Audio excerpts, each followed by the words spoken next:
Hello, you wonderful people, and welcome to another episode of Crime Centric. This being a show where I talk about crime dramas that I watch. For today's episode, I'm going to talk about the season finale of Bull.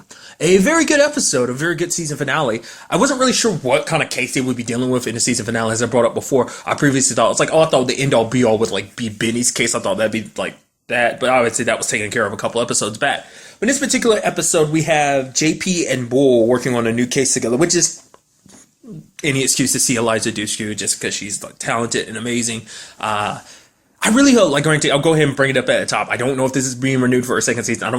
I think it does well. I don't know if it, how well it does in general. I think it does well, but I mean, that's just my opinion. Just because I think that doesn't mean I don't have the numbers to back that assumption up. But it's like, if there is a second season, I would love to see her in it more. Just,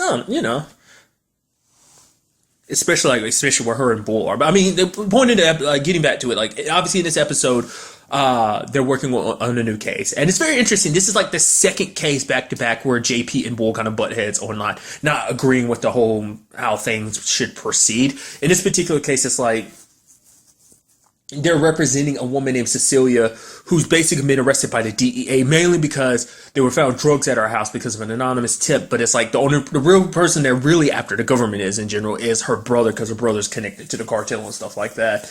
But the fact of the matter is, she won't turn on her brother. It even comes up, the fact is the government's offering her immunity. Well, oh, just testify against your brother and stuff like that. Even Bull's oh, that's a good deal, you should take it, which she's I won't.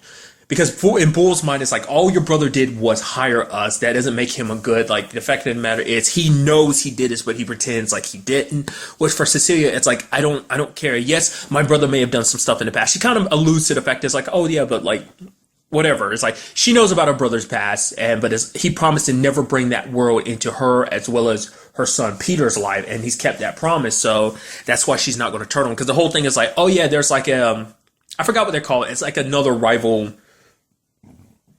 almost cartel, I guess would almost describe them. I forgot what their name actually is, but basically it translates into silence. At first it's kind of okay, a rival group planted that at his house to kind of get stuff started and anonymously tipped off the DEA, and that's kind of what Leo's whole thought was, which later on you end up finding out it's is actually Cecilia's son, Peter, who actually did it. Because Peter didn't want his mom to get in trouble, which is kind of interesting when you look at the episode. It does seem like him and his uncle are just kind of hanging out and everything, but I guess that's just him playing the part. It's just he didn't want his mom to get in trouble, because the fact of the matter is she wouldn't have turned on her brother. Because the fact of the matter is she ends up bringing up a story about them in Croatia, they losing the way they lost their parents, and the fact is he took care of her. He got her all the way from there to America, took care of her, and always guarded her. So he will always do everything he can for her, and she would do the same thing for him. So that's how can I betray my brother after everything he's done for me, It's an interesting situation where it's kind of you have to be caught between your loyalty to your family, willing to how far are you willing to go for your family in this particular case? Because the thing is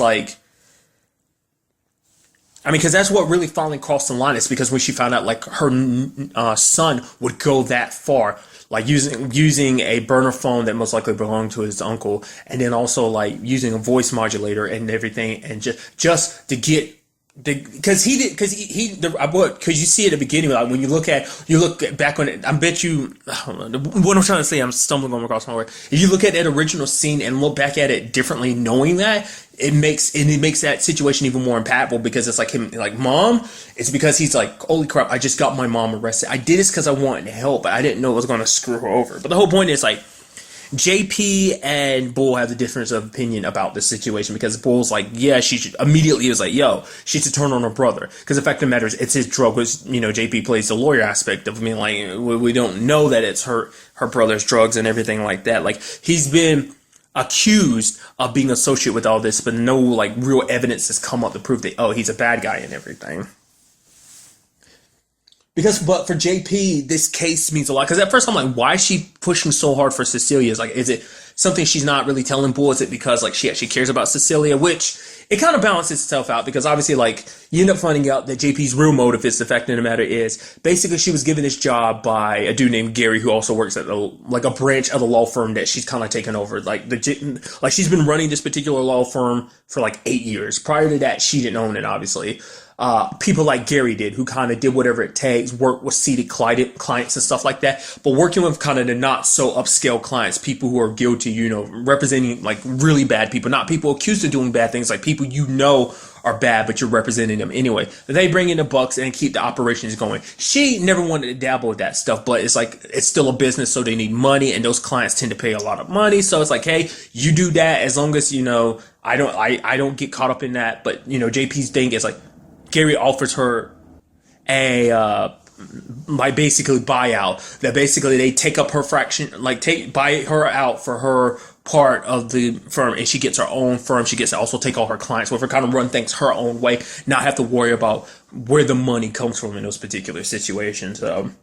But her and Bull kind of had a falling out because, like, obviously for Bull's like, because she's basically like, hey, do this case for me and we can call this even. Which Bull's like, oh, don't say that. She's like, well, maybe we can have 100 cases or 3 more cases or no cases at all. Just kind of take this case. So, but he had that whole conversation with Cecilia, which Bull kind of throws in her face. It's like, oh, like you're trying to act like you're on her side and everything when we know what your true motives are for this case. Like you just want what you're going to get out of the end of it. And she slaps him because the fact of the matter is, like I said, it seems like JP is kind of like the way JP goes about things. She kind of lies about things. She didn't tell Bull her main motives for helping out Cecilia. But it is like when it comes down to it, JP does like consider people. She does care about people. In this particular case, the reason why she never went down that route with Cecilia is because she knew she'd never get Cecilia to turn on her brother. And the fact that she didn't want to kind of have to force her to do it. It's like it's her choice. Even if I can't get Cecilia to turn on her brother, at the very least I can give her the best defense possible. I think that's where JP's mind is. And like I said, it's so interesting with JP's character because it seems like,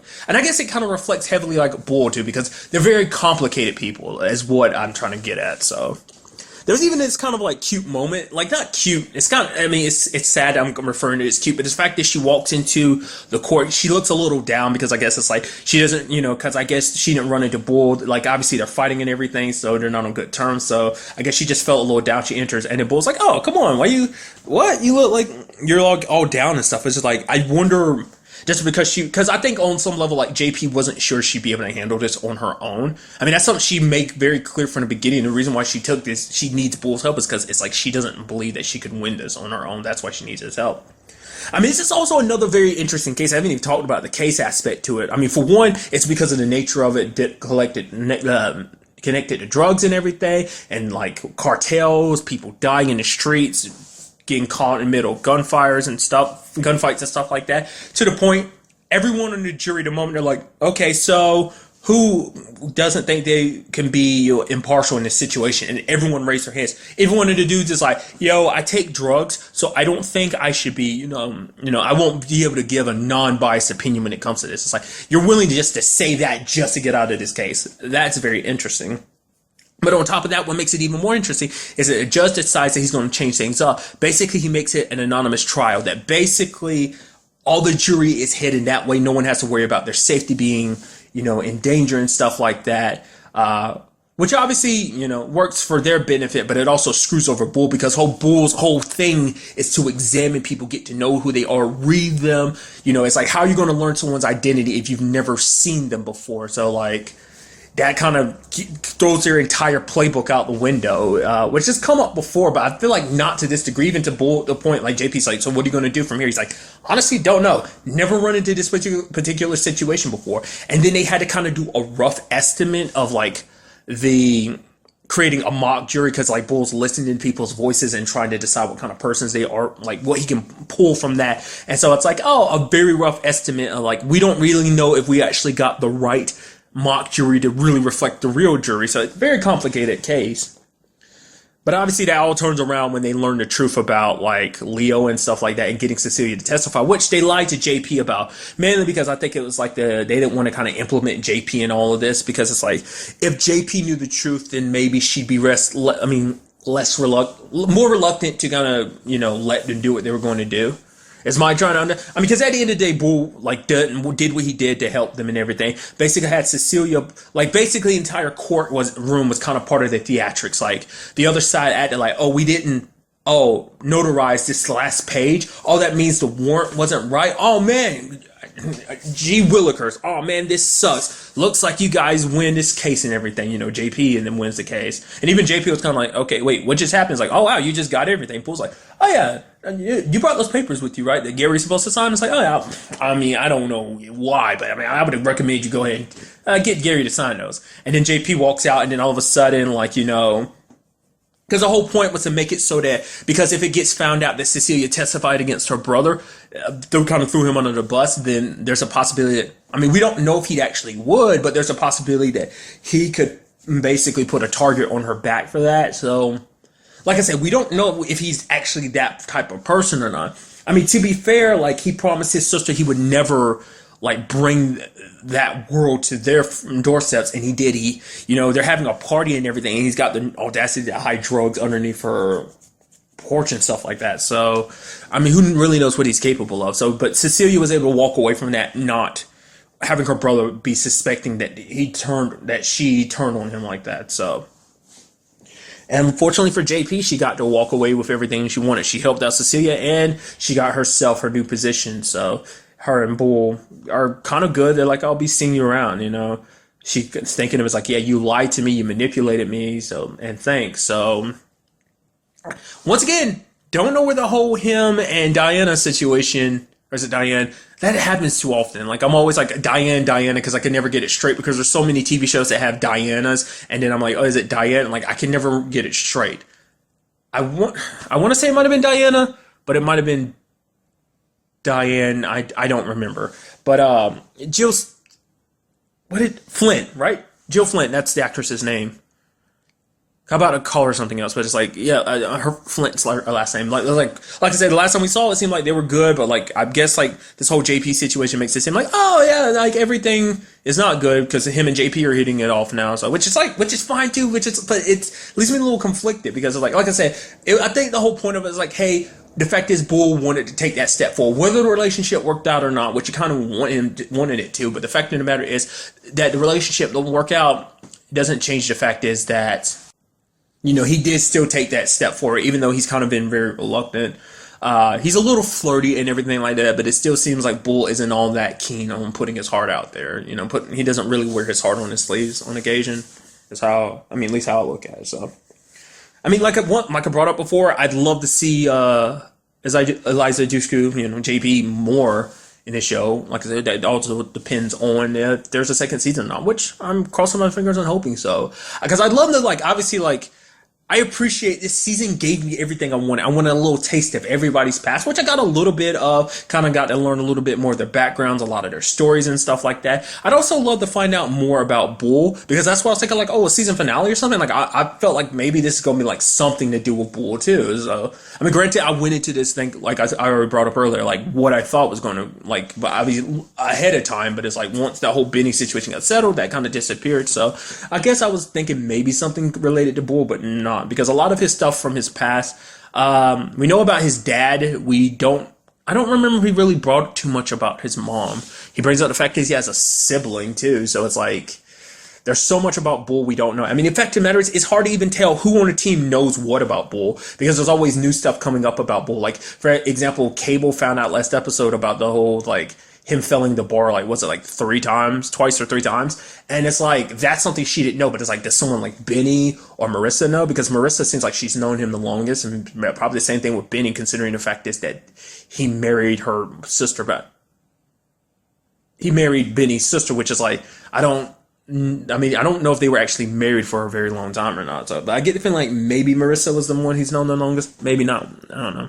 I also love to see that kind of come up again, I think they've already established, kind of done what they wanted to with that storyline, because that wasn't just her and Bull, that was also her, Bull, and Benny, resolving a lot of things, because obviously, even after all this time, Benny and his sister are obviously on good terms now, so it'd be kind of interesting to see, if there was any more story to tell there or not, but so far it doesn't seem like it. So the main focus is Bull, but I'd also love more about everyone else's backstory, because we learned little bits, but it's not like there's a full storybook of information about everyone out there. So, like I said, I'm really hoping we get a second season and a lot of that stuff comes up.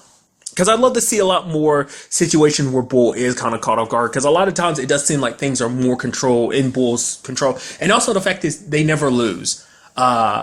They always kind of throw out the statistic of like, oh, we win most of the time, like 90% of, like, it was like a high number, like 95% of the time or something like that. So there are very few occasions. Even him going up against Diane, whichever one it was. I know her last name's Lindsay. That's all. I can't, but like last time, like Bull went up with her against her in the past. Obviously, in the Callisto episode, he ended up winning, and subsequently when they went up against each other a second time. So it's like obviously things within the confines of the show kind of make their own very different from outside of the show, like stuff we haven't seen before. So yeah, like I said, very good episode. Just I'm sorry, I'm just rambling on at this point in time. So very good episode. But really, that's all I want to talk about. Till the next time we meet, be happy, be safe, live life to the fullest, and enjoy it. Good day and goodbye.